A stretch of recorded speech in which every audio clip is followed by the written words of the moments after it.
business is public comment, and first up is Martha Woods.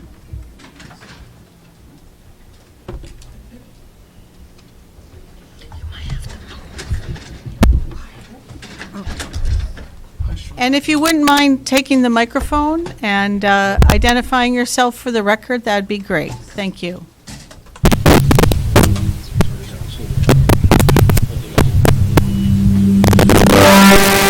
Oh, it's because of the other one.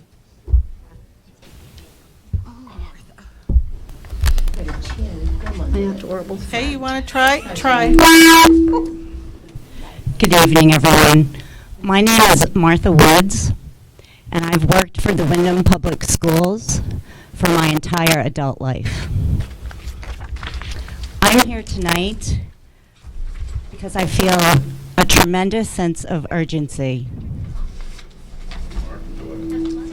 Oh, Mark Doyle just got on the phone, I'm sorry. And did we hear Paula also?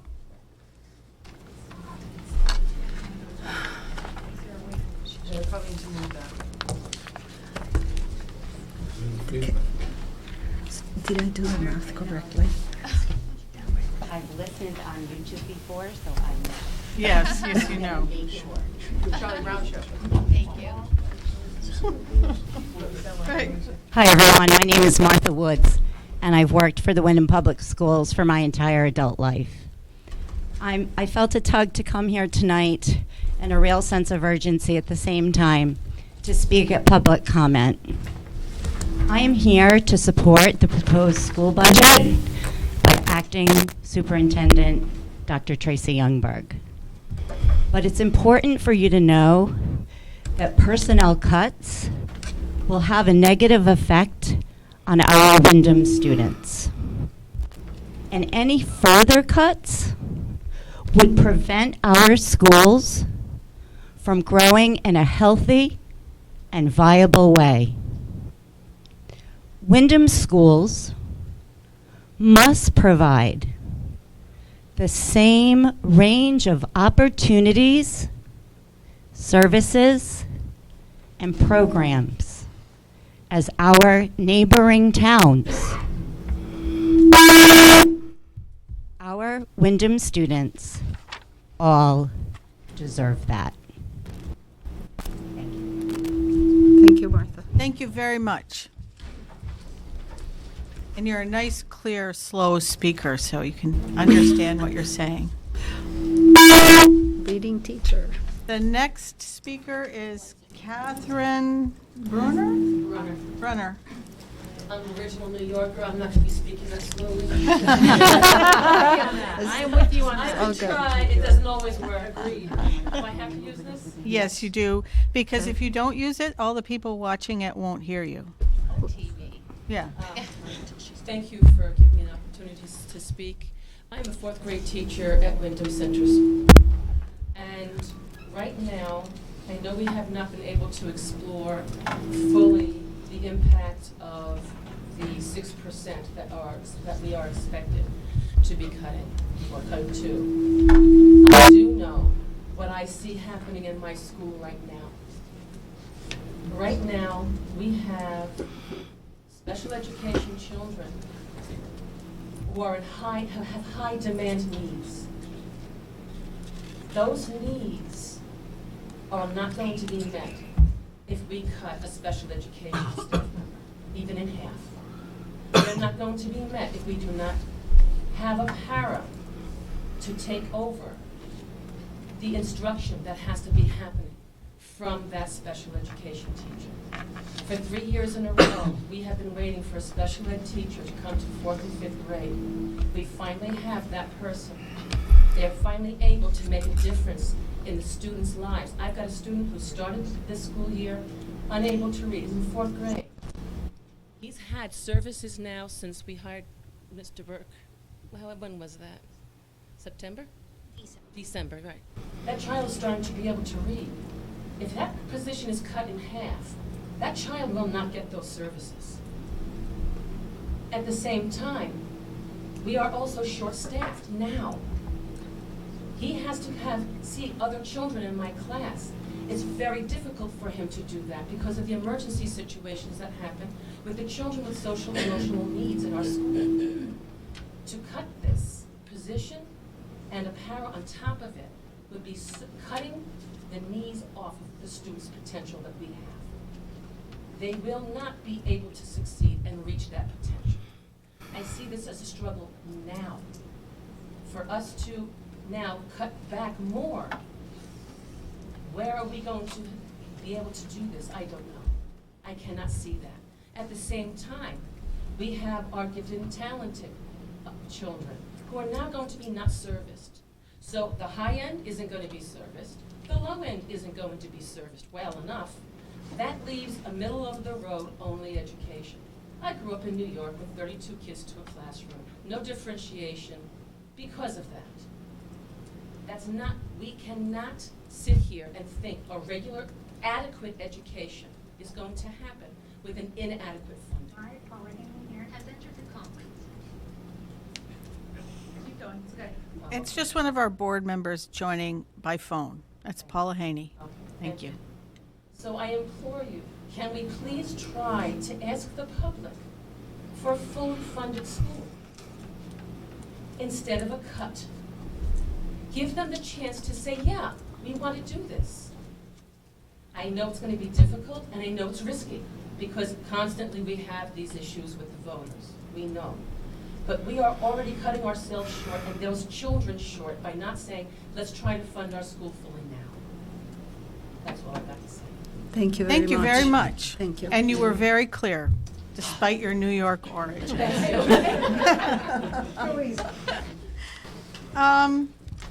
Next we have Kathleen Goodwin.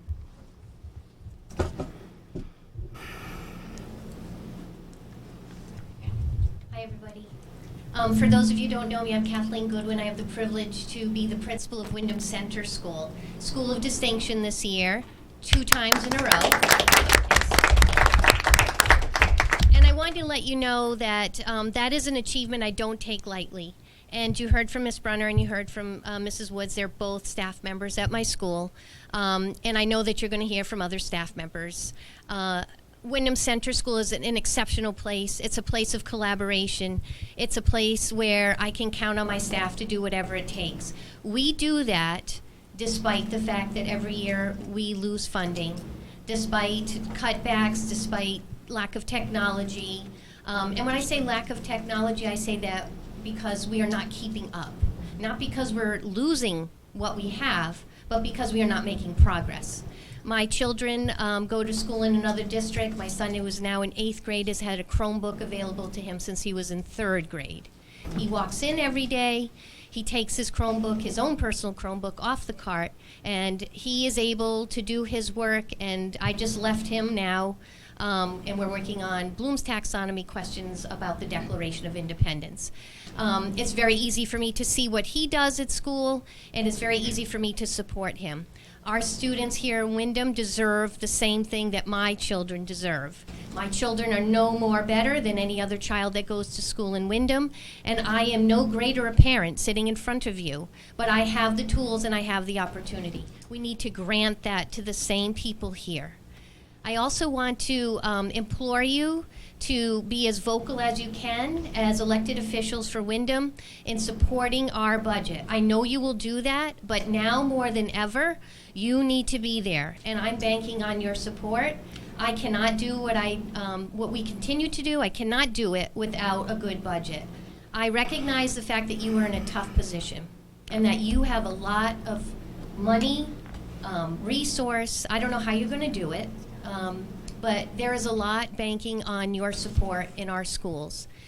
We cannot make up for what has been lost in 1 year. We cannot do it. We can't do it at Windham Center School. We can't do it at Sweeney School. We can't do it at any school in Windham, the high school where you sit. It's not going to be possible. If you expect accountability, if you expect growth, then you're going to have to do whatever you can to get our people to vote for a budget that does not allow for cuts. I know Dr. Youngberg and I know Mr. Weathers have done their best to speak to the administrators here in the district. They have put their heads together. They've met with Rita. They've met with everybody to say, where can we cut? What they should be asking us is, what do you need? And what can we get for you? How can we help you? But that is not what's being asked right now. More than ever, you've heard the word urgency. It is urgent. And I implore you to do whatever you can. Stand up and represent our schools by saying we will not accept cuts. Please help us. Thank you. Thank you very much. Thank you very, very much. Very strong testimony. Tim McClure. Oh, no, I'm sorry. I thought that was a sign-in. I apologize. Oh, okay. Your face was very funny. Directions, Mr. McClure. Read the directions. Well, Because he's on a diet. well, this is your chance. Just So, is there, Pen was like flashing sign out there front. okay, is there anybody else who didn't sign up for public comment who would like to speak during public comment? yes. Yes, no? Oh, I Yes. see our state representative Susan Johnson wants to speak. Go right ahead.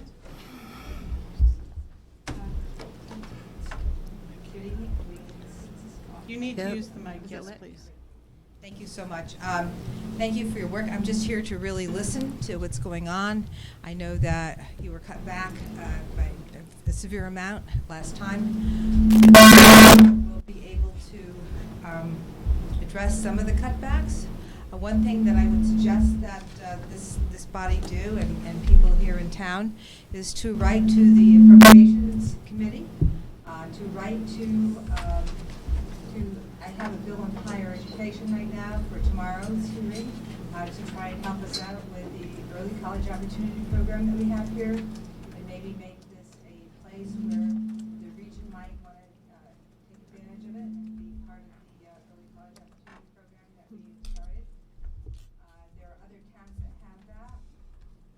I also sit on the manufacturing caucus, and I met with them yesterday to talk about how we could do early college opportunity, have it be a statewide program for alliance districts, so that we could look at how we would regionalize our alliance district schools and provide access to college education or college credits at least, and then have our students be able to move from there to jobs and to have, I know that the subsequent thing when somebody graduates from here and they go to work in one of these places that is going to be losing lots and lots of employees, will be they will actually have pay for the remainder of the education on college level. So those are some of the things that I've been thinking about. I do appreciate all your work. I'm glad to see so many people here to talk about the budget, and hopefully we'll be able to work on a solution so that we can bring our school where it should be. As you know, we also have an increase in resources based on the CJEF case. We're receiving on the Alliance District side of the funding about $1 million more a year as a long-term projection. We will also be, I've been working on a program, capital in conjunction with the New Haven delegation, and probably some more at this point. We look at paying your taxes, because when you look at the reduction that we have received since Weicker was our governor in education cost-sharing money, and also the fact that 43% of our properties in Windham are non-taxable or receiving pilot, we're only receiving about 30% of that based on how the state analyzes the reimbursement rates. So all hospitals get a certain amount, all the universities get a certain amount. They don't make a distinction like they do with DCS based on a formula of what people can afford. So we'll be working on that as well. So I just want to thank you again, and please stay in touch with me, and feel free to write to me, and I'll forward all your remarks to the chairs of the committee and to the governor, and thank you again. Quick request, would you be able to send the bill numbers to at least the superintendent? She could share them with us. Certainly. Thank you. Yeah, Thank you. I've been talking to Margaret, so that's some of the bill numbers. Anybody else? No, I think I will go. Okay. Take my spot. you yield your time. That's funny. Joanne Haddad, resident of Windham and assistant principal at Windham Middle School. Typically, I won't come up unless I feel well prepared. I just left school, so I'm not feeling overly well prepared. But I do want to point out, as I'm sure you already know, cutting this budget or making more cuts than are already proposed there's so many aspects to it that people don't realize. Everyone's coming at it from their own lens, right? Where is it going to hurt my department, right? We heard about a special ed department. We'll hear about ELA departments. We'll hear about every department there is, whether it be security, food services. You're going to hear from every lens. Last night at an SGC meeting, I heard from another lens that I didn't really think about, and it will affect us, or it could affect us in another way. And that was a teacher who shared something about the inefficient number of Chromebooks that we have at school. So there was a one-to-one initiative that began 2 years ago. Our 6th graders got their Chromebooks, very similar to like what Kathleen's talking about with her own child. They moved on to 7th grade with their Chromebooks. And then last year, our 6th graders got Chromebooks. They moved on to 7th grade. 8th graders moved on with their Chromebooks. This year, however, because of the deficit, our 6th graders did not get Chromebooks. Now, I'm the assistant principal for the 6th grade at Windham Middle School, and I can tell you I see such a hardship in this, and I mean hardship. Our students are working with laptops that, you know what, we just don't know from one day to the next if they're going to work. We don't know from one day to the next if a button's going to pop off. They really are inadequate, and testing is coming up, and that's scary. And what this teacher brought up is the fact that her evaluation is based on 2 different results for 2 different tests. Those tests are taken on those laptops. And if the students can't take them and they get frustrated, let's face it, standardized testing gets affected by everything. They argued with mom that morning, they think their boyfriend's not going to think they're pretty that day, whatever it may be, right? Well, if they have a computer that's not working well, it can have another effect on how well they do on that test. And this teacher is like, my evaluation depends on it. She's worried about the students first and foremost, but her evaluation depends on it. What are you going to do at the end of the year if your evaluation isn't what you want it to be and you feel that that's the issue? You're going to start applying elsewhere because you don't want it to happen 2 years in a row or you're never going to get a job. So it's just another aspect to look at in not making more cuts, because obviously we don't want to see people lose their positions, but we also don't want to see people leave because of the inadequacies that we're going to have if we have further cuts. I do want to thank you for the job you do. It's a thankless job quite often, but Bless you. I can tell you it's much appreciated. Thank you for hearing me out. Thank you very much. It's good for not being prepared. Yeah. Any other public comment? Sure, I would like an opportunity. Yes, go right ahead. Make sure you use the mic, please, and identify yourself. Many of us know who you are, but Sometimes I get confused myself. Rose, is this on? yes, it's on. Now it is, thank you. Oh, do you hear that? It'll come. So I'm between 2 meetings. Yes, we should consider ranked choice of, oh, that's for the charter revision. Hold on a second. So I was trying to gather my thoughts because I've been in this district almost 20 years as a bilingual educator in one building, and this by far is the most exasperating experience I've had, second to the state taking over with special master, but that's another conversation. So I said, let me see if I can gather some thoughts, and so I found these phrases, and then I was never introduced to this concept. When we were talking about budgets, we were always talking about, well, what do we have to get rid of? What do we have to give up? As opposed to, what is it that we should be expecting? What is it that we can expect the town to do for us to support the best investment that we can have as an economic driver for this town? So I read, goals for student success should drive the budget process. Clear goals for student achievement should guide how resources are allocated. Make student-centered decisions. Ensure that there are sufficient resources for your Tier 1 support strategies. Ensure equality of opportunity for students. It's a touchstone for what matters most in the budgeting process, creating the most student learning with what's in front of us. I got this from the Government Finance Officers Association, which is sort of ironic for me because I thought finance officers were kind of tight, right? And I was at the legislative conference for AFT, and Education Commissioner Cardona shared with us his most important message, which is the economic driver of our town is the investment in education, in public education.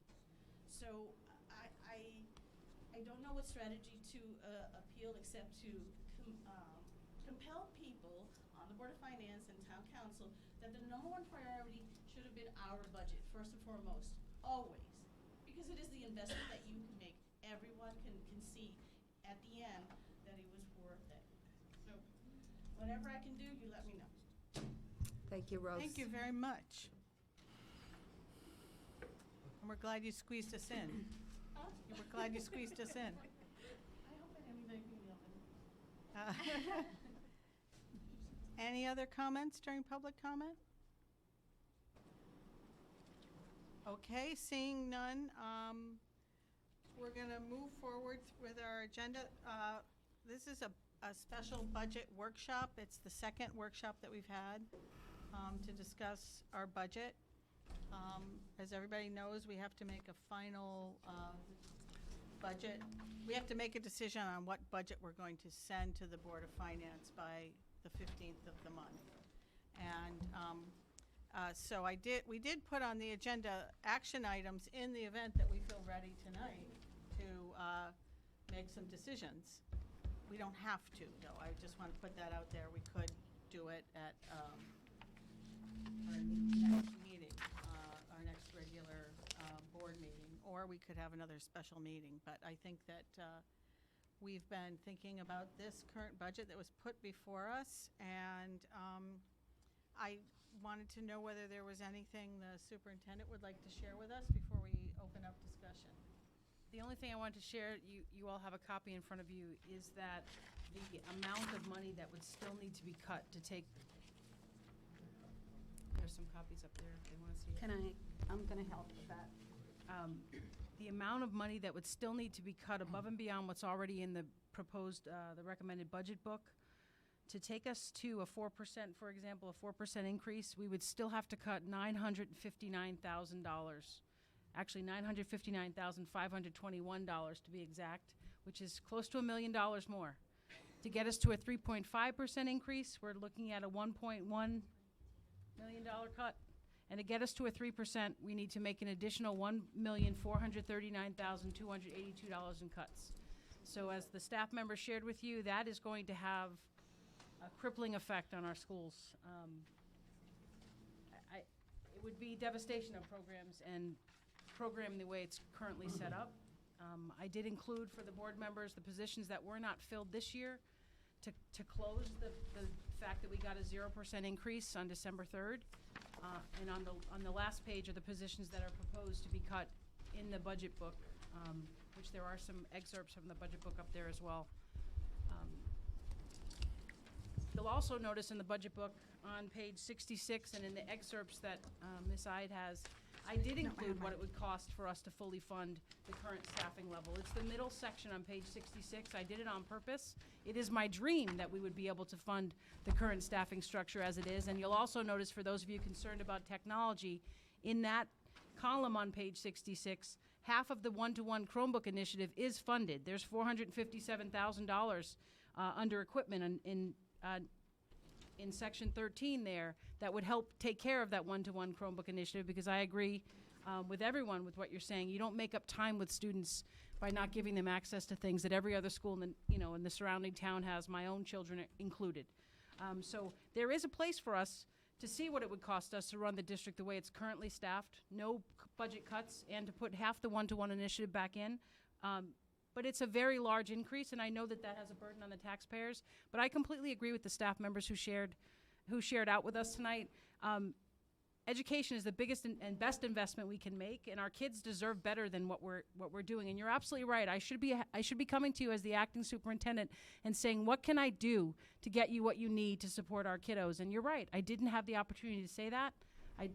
And I don't know if any superintendent in this role, and I don't know how many years in this district, has had the opportunity to say that, quite frankly.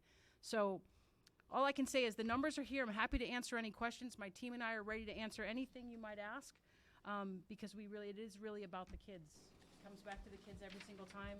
And I know that the people on my staff think about them as their own kids, or their own grandkids, or their own nieces and nephews. It's just the way educators function. So if it's not good enough for your own children, it shouldn't be good enough for the kids in Windham. Bottom line. So we'll open it up to discussion. Does anybody want to put anything on the table or ask any more clarifying questions? Katina? Yeah, I agree with the staff members that have spoken tonight that we should be keeping our town accountable to put our students first and the Board of Education budget first, and that is the most important investment. And I want to thank you, all the staff that just spoke. I think it is a disgrace that we are only asking for 5.92%. Well, no decision has been made yet. No, of course. But, I wish we would be asking for a full appropriation and budget that would fulfill all the vacancies that we have on behalf of serving our students. Anybody else? Tracy? I wasn't. Way more Tracy than anybody wants. I wasn't really looking to speak, but I had a teacher just contact me the other day who is working at one of our elementaries and said, I'm a tutor, a reading tutor, and I'm a pullout, and I'm subbing in classes because we don't have money for subs. And they understand how this is happening, they understand the predicament we're in, they're not blaming anybody, but it can't go on because the kids aren't getting their intervention when the people that are supposed to be doing the intervention are supervising an entire classroom. And that classroom, depending on the certification of the person filling that position or not, may not be getting everything that they deserve either from a full-time teacher because of illness, because of long-term subs. I mean, these teachers have lives, they have children, they have families, things happen, and now they're pulling a tutor who's supposed to be giving intervention to move our students from Tier 2 and Tier 3 into Tier 1. Do I have that right? Tier 1's the top? Tier 1's Okay. everybody, yes. Right, okay. Tier 1's where we want them to be. So Tier 2 and Tier 3 intervention, I always forget which way the pyramid goes. And when they're not able to do those things, our students aren't moving, just as you guys spoke of earlier. It's doing a disservice, and it seems like a small thing, but if we keep doing it year after year, month after month, it puts our students back from where they deserve to be. My opinion is that we send it to the Board of Finance with the 5.92 and ask them, please don't cut any more, and as a matter of fact, can we ask for some money? Because we need to put some of these services back. Like she was saying, special ed, you can't live without special ed. You just can't. Alongside with a bunch of other things that we so need for our students. It's not fair. It really isn't. We need to be screaming this from the rooftop. This is ridiculous, especially those, it makes me sad that my daughter is in a town that it's almost like the rest of the community don't care about our kids. That's what they're saying. They don't come out. They don't come out to say, hey, this is why I'm not voting, or this is what we need. We need to all, as parents, as educators, as staff members, we need to scream it from the rooftop, whatever way possible. There's so many avenues now with social media.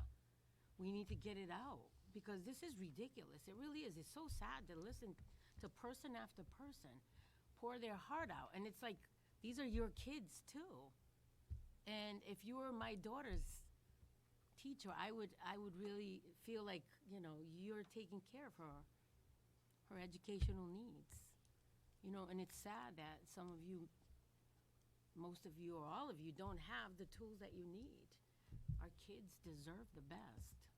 And like what Miss Goodwin was saying, that she leaves her son with all the best to come here when we can't have the best. So what do we have to do? Do we have to beg for the best? Is that what it's going to take? You have to help us, Susan.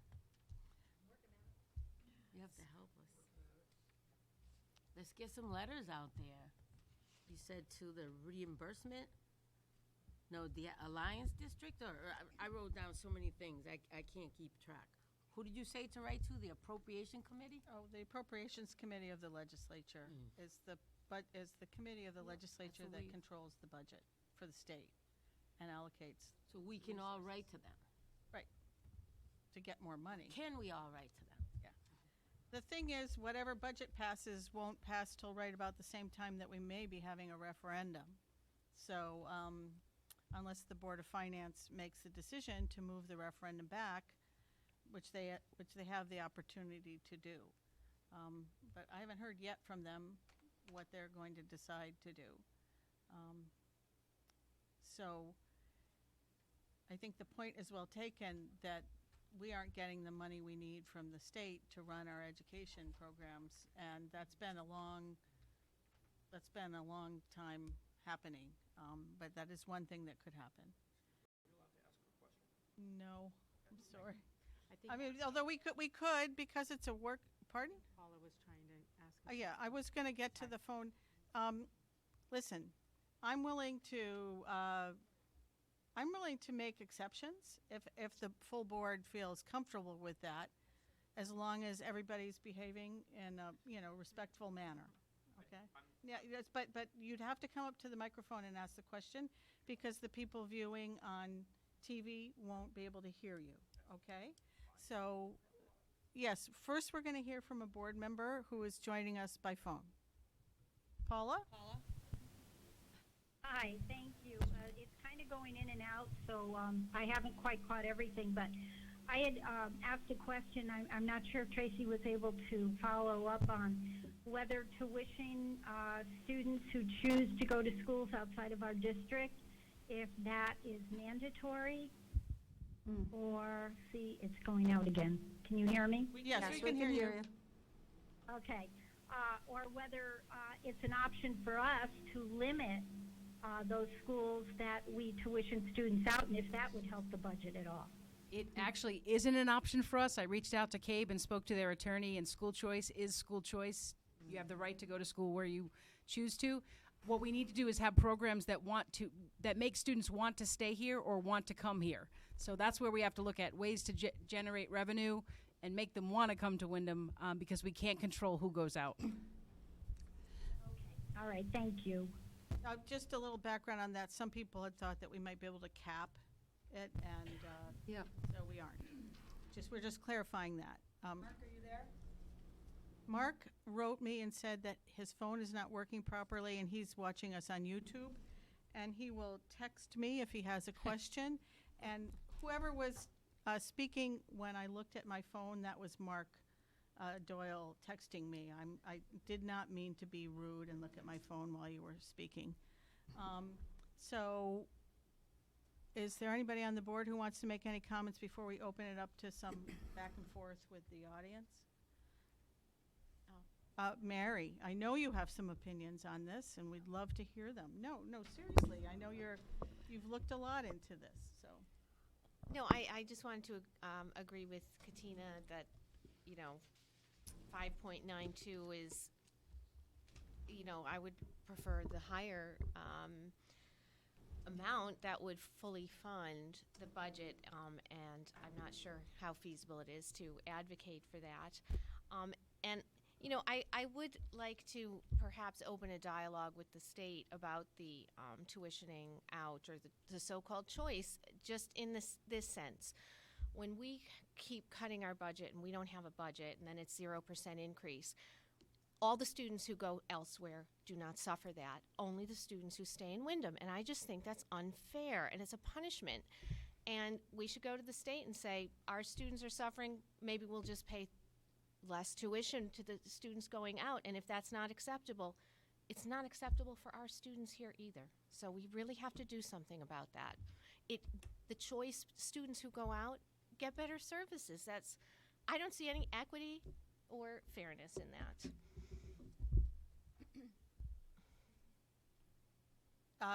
Katina.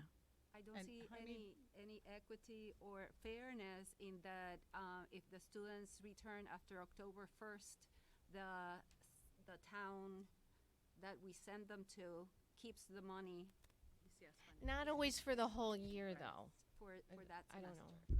ECS, yes. Yes, The the ECS? the I thought she was ECS talking money. about the Tuition other money, right. Yeah, ECS money, Right. which should be Okay. coming back to us as the student has come back to us.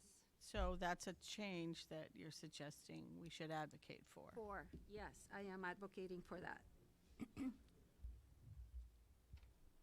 Anybody else on the board want to say anything before we open it up?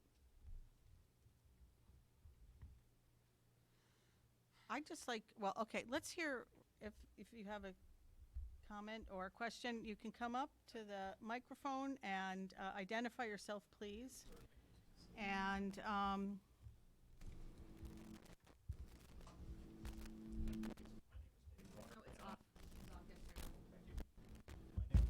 I'm basically an outside observer sitting here tonight. But the question I came up with as I listened to you discuss the different percentages, and the thing that struck me is there a mechanism to inform the public what they lose for each of the budget points? I mean, because I know in the town I live in, it's published. I can read, if this budget goes through, we lose this many teachers of this sort, these programs, and so on. If this budget goes through, we keep them all. I mean, and the question is, does that exist here in Windham? yes, it does in the budget book. In the budget book that we've put together, Mm-hmm. it outlines the positions that will be lost and anything else. And that how is does the going to be public cut. see that? Well, this is online right now for the public to see. We had a budget forum on Monday evening, and that was also, that ran live on Facebook, so people were allowed to ask questions if they were in the room and also via Facebook. And we do plan on doing some more forums out in the public. Okay. And anybody can be watching this on YouTube. Mhm. We also have some other other ways that we're trying to educate the public about it. We never seem to do Okay. quite enough, though, If- on that front. If I could maybe make a suggestion. Is there Sure. some way it can be published and distributed? I mean, the way I get it, all right, I look at computers. I don't spend a lot of time on Facebook. I never have. YouTube, not really. I'm older, I admit it. But I do get a regional newspaper, and I read it, and the budget's in there. And, for people of my generation and perhaps younger, I think that's a pretty good mechanism to say, okay, I can look back, what's the line items? What do we got? What are we losing? What does it cost? And that helps me form my opinion on how I vote for a budget. So if that's something, just a suggestion for the general public. I don't know whether Margaret Chady wants to speak to some of the things that we have planned as far as getting the word out. Don't want to put you on the No, spot, but. it's just a question. I'm not Yeah, expecting a real Okay, answer I mean, tonight. suffice to say that we do have ways that we get the word out. Okay. Because I think if We- you can make a case with the public for your students, you stand a better chance of a budget passing. Yep, Absolutely. we don't disagree. Okay, Thank thank you. you. Since I opened the floodgates and somebody asked a question from the audience, is there anybody else who wants to ask a question or make a suggestion? Tom DeVivo. I turned it off.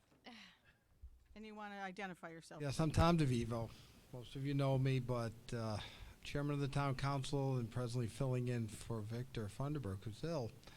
But there's some creative ways that the town council is working on our budget starting Thursday night. We have an increase also. But perhaps it would be better if we went back several years ago. We had a proposal that the town council, that the town would manage your outside resources. We would public work and finances. It is hard in our town. We need to get folks out to vote. You're looking at a guy who doesn't own a vote no sign. Okay? We have to get people to go out and vote in large numbers. And it is a challenge. The people that come to our council meetings are poor. They don't have money, extra money. You know, I live in a house in Bolivia Street. There's 4 houses right around me that have been vacant since I moved in 6 years ago. By the school district, not by economic development and number of housing units. It's our school district that we live and grow by. And it's really important. So I think anything we can do to work together, I think would be a help. You know, specifically, we get back to the idea of public works. Maybe economically, it really isn't a big savings. But if you're living at your minimal budget requirement by state law, at least it gives you more money that you can put into education, and we can take our funds and mow your lawns. Thank you. Can you send details of what you're suggesting so we can take a look at what it does Sure. financially? That was about 5 years ago, so I don't really, you would have no maintenance outside your fields. But we can definitely get back to you, because that's an opportunity that I'm sure that we can get together with. That's going to take me a little bit of time, because there's a lot happening with the budget right now, but we can get it to you, I'm sure. Any other questions? You don't answer questions. Any other questions? Wrong meeting. Like a lot of questions. Thank you, thank you. Thank for you, being Tim. here. Anybody else? Sounds good. Want to say anything? I wasn't sure whether you were leaving or coming to the table when you got up.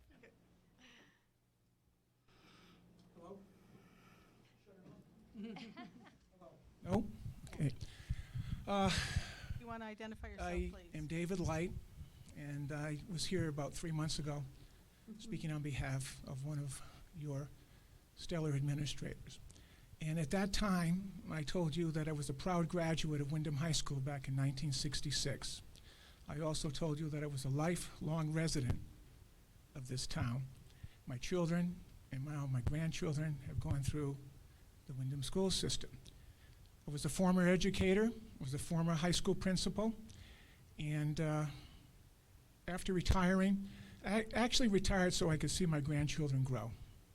And started with my oldest, who was 4 at the time, and now he's a sophomore in the high school.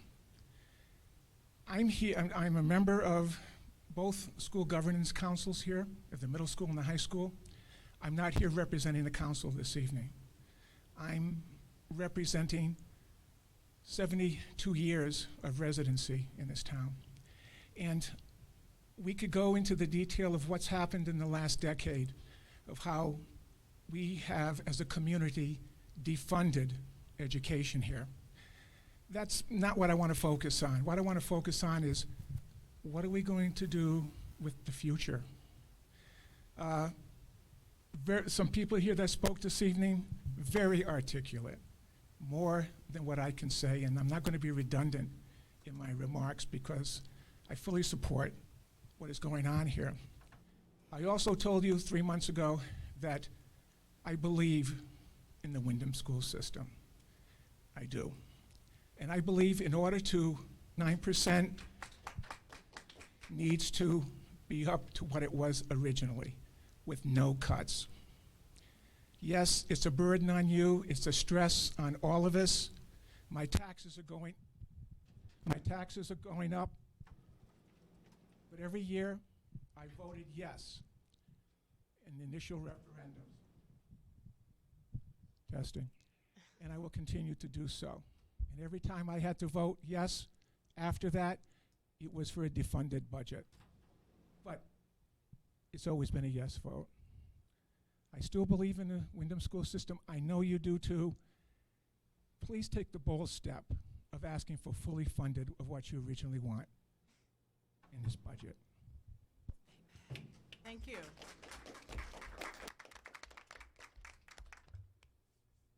Is there anybody else who wants to speak?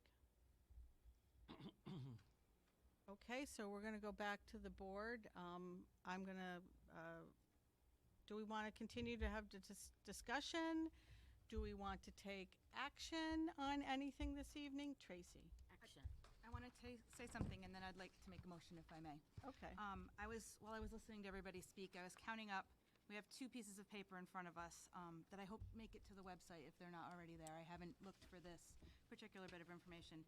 It has the 2019-20 positions not filled or refilled, so things that became vacant that we didn't fill, or positions that we didn't fill at all.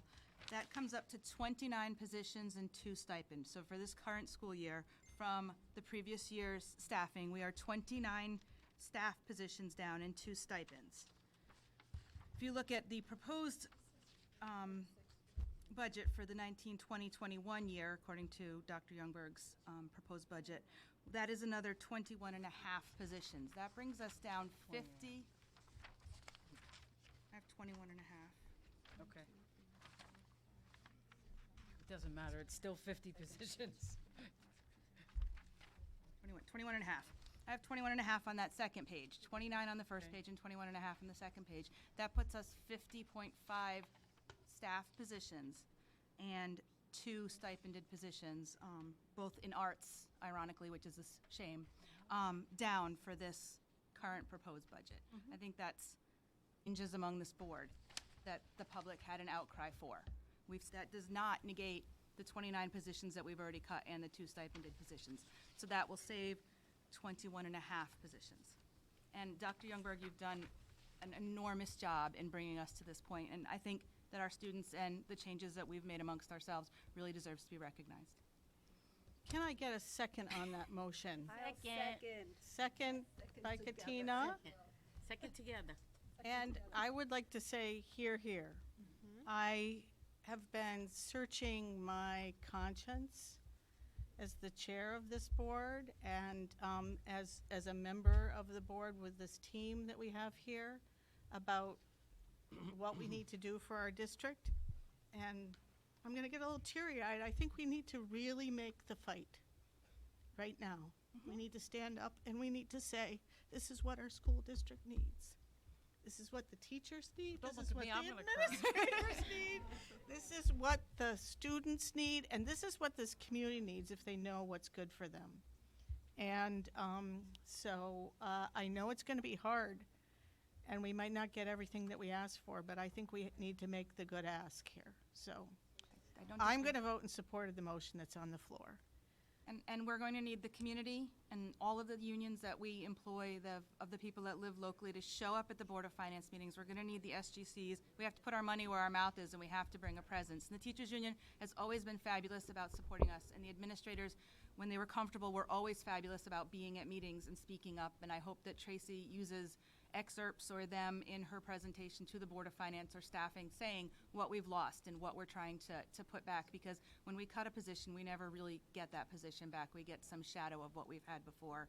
And I can say this as a parent and a taxpayer. I won't have a student here after this year. Now you're gonna make me cry. And none of this is going to benefit the children that I've put through the school, but I've seen a significant decrease in the services and the opportunities they've had since my first child graduated here in 2013. With Lynn's last child, and the services that my youngest child is getting here now in 2020. Anybody else want to speak to the motion that's on the floor? Mary?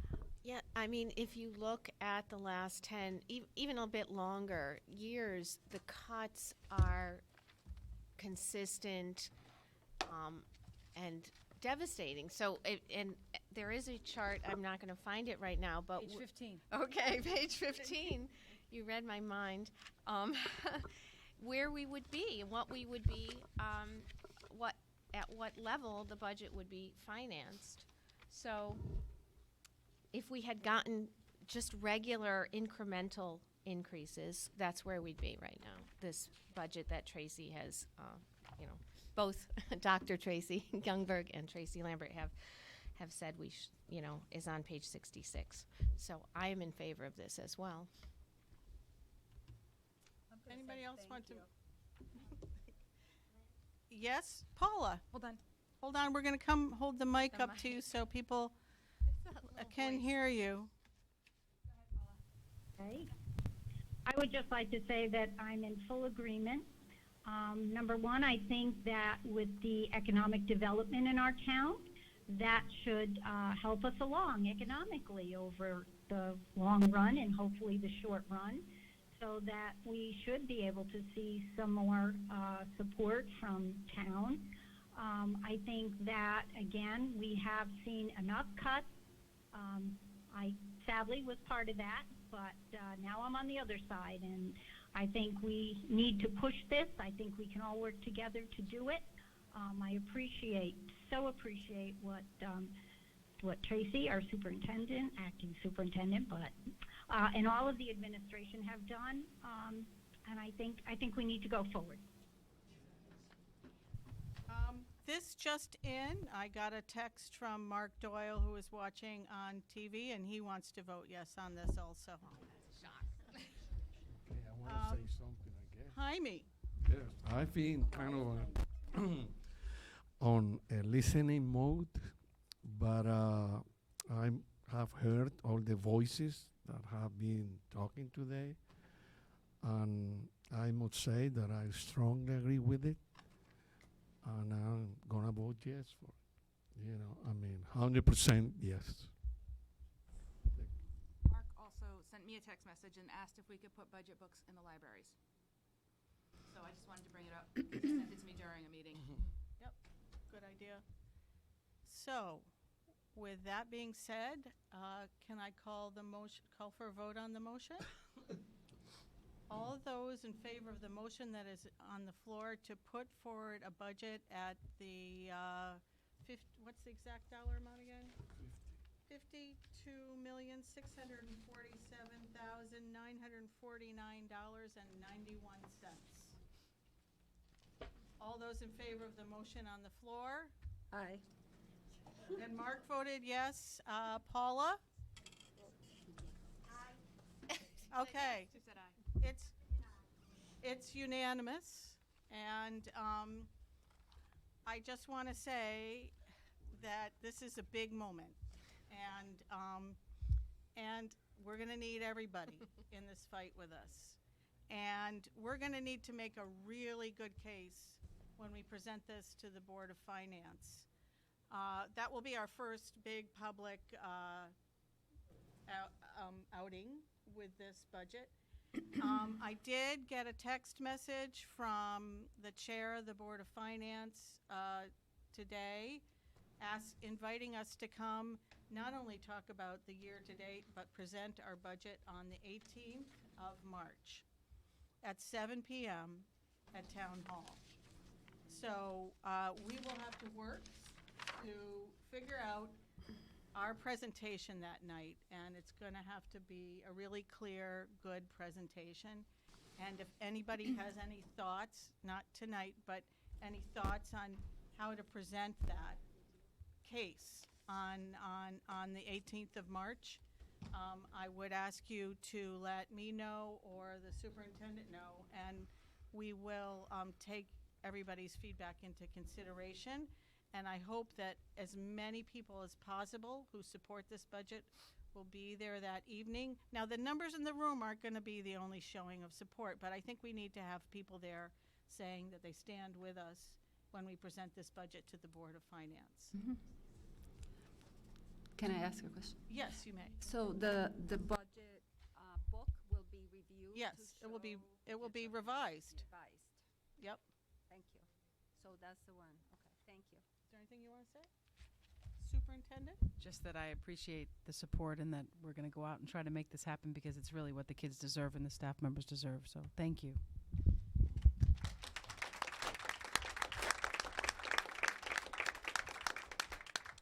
Deserve better, we'll settle for this. Is there so last item on the agenda is public comment. Is there anybody who would like to speak under public comment? Rose? Yes, Rose?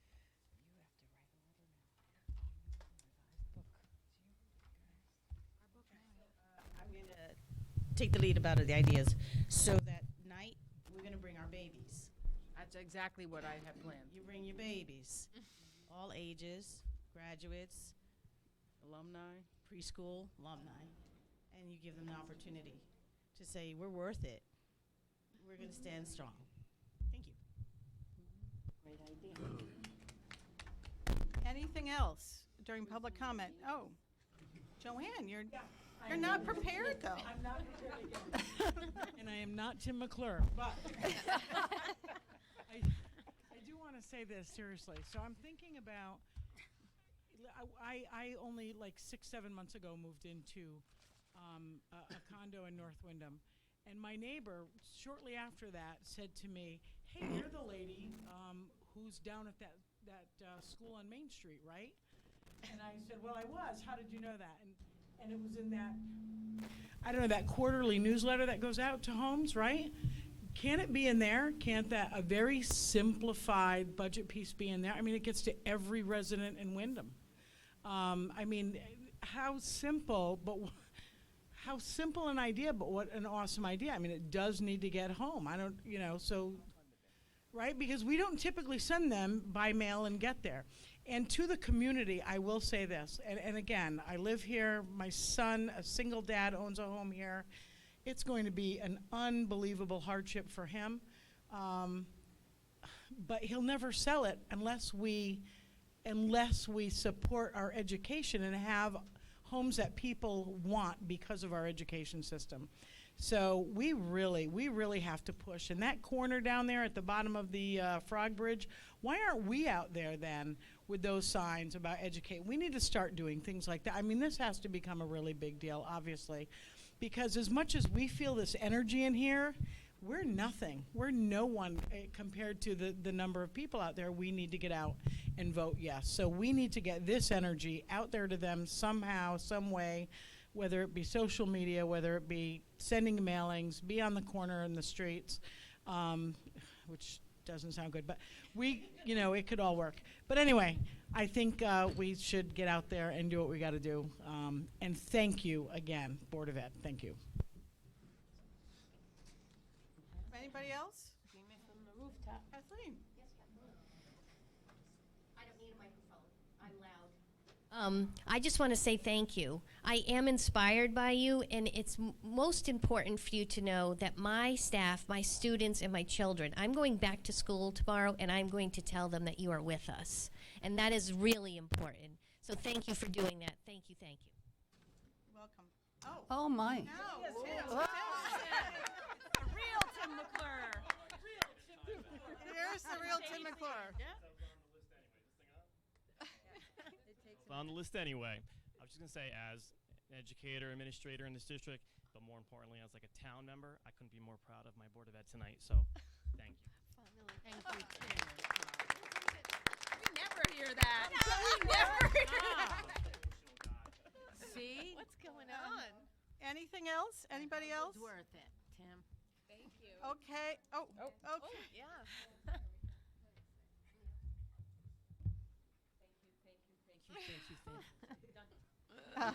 Thank you. Thank you. Don't thank us yet. We have to get this done. So everybody needs to really be creative and thinking about how we're going to get the word out. The most effective way is people to people more than anything else. And so really, as I said at the forum the other night, if everybody who cares about this budget thought of 20 people that they know that they're personally going to make sure get to the polls on election day, on the referendum day, that would be very helpful. So that being said, I'll take a motion to adjourn the meeting. One quick thing. Oh, if yes? we could have one page, what we could lose and what we need to do, if we can get that in a flyer and send it to everyone, and I will send it to all my friends, and my friends can send it to their friends, and put it on Facebook. I mean, I'm not the Facebook generation, but I'm going with the flow. Okay. Well, a lot of our high school seniors are able to vote now. Yeah. Right. So And they we can have to show, make and sure they that talk a know lot. that. They talk to their parents, and Yeah. they're workers. A lot of them are working. They talk to people, so. Okay. So lots of creative ideas flowing. We're going to try to figure out as best we can how to get the word out and get people there on the day of the election.